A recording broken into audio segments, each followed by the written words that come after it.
Welcome to your next tutorial on sell lines. In the last tutorial what we learned was how to draw and use buy lines. Now with that knowledge what you should be able to do is look at a stock market chart, draw a buy line on it and work out what price to pay for the shares. The next step once you've bought those shares is knowing when to sell them, and this is where sell lines comes in. With buy and sell lines they pretty much operate on the same principles, however what you're looking for is slightly different. With buy lines you're looking for the lows of a down move. With sell lines, you're looking for the peaks of an up move. We would recommend before this tutorial starts that you do visit the buy line tutorial, as this tutorial is a bit more advanced and it does assume knowledge of that content. Enjoy. We've drawn in a sell line on this chart and we want to show you why we drew it the way we did. The market went up, hit a certain point and then it backed away. This is the high of that up move. What we're then looking for is if there's another up move that hits the certain high and fails to go higher, we can then consider drawing a sell line across.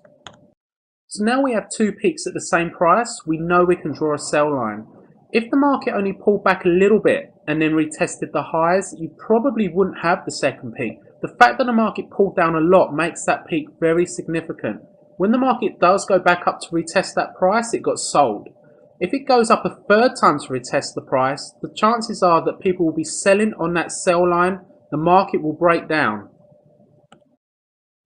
Here is another way of generating sell lines. The market breaks down, hits the low of a down move and bounces. We have a bounce at the same price again.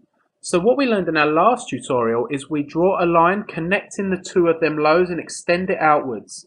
Unfortunately, the price got below our buy line and then it went back up and tried to get above it but failed.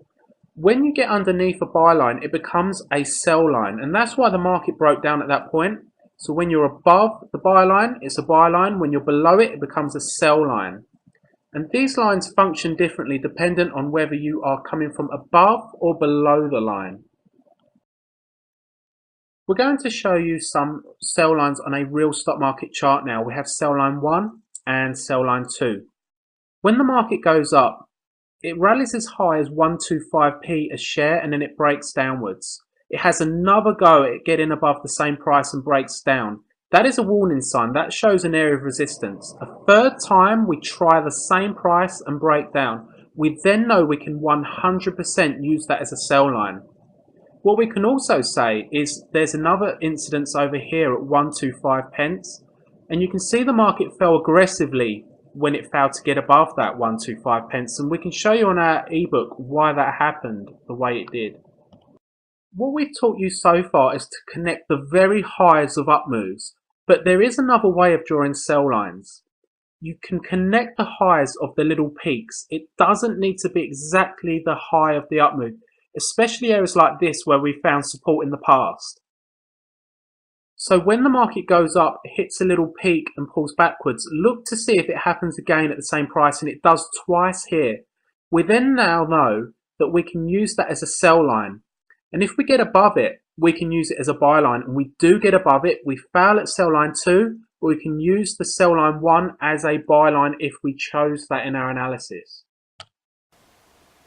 The video clips that you've just watched represent only half of our tutorial on sell lines. The other half can be located in our ebooks. What you would have learned from these video clips is you would have learned the basics on drawing sell lines and also an introduction into how these change, whether the price is above them or below them. And what we mean by that is once you've drawn a buy line, the price when it's above it will always respect it as a buy line, but if it breaks below, that buy line then becomes a sell line. There's more on this in our ebook, and we do strongly advise you do download this free ebook if you haven't done already. There's real stock market charts in there and you can use those to draw your own sell lines. It's a way that we can ensure the knowledge you're getting from these videos is being applied in the right sense. For the next two tutorials, we're going to look at two different versions of buy and sell lines. So far we've looked at the horizontal buy lines and horizontal sell lines. What we now need to look at is the ascending buy lines and the descending sell lines. So collectively what you'll know is every single way of drawing a buy and sell line by the end of the video set. Thank you for watching.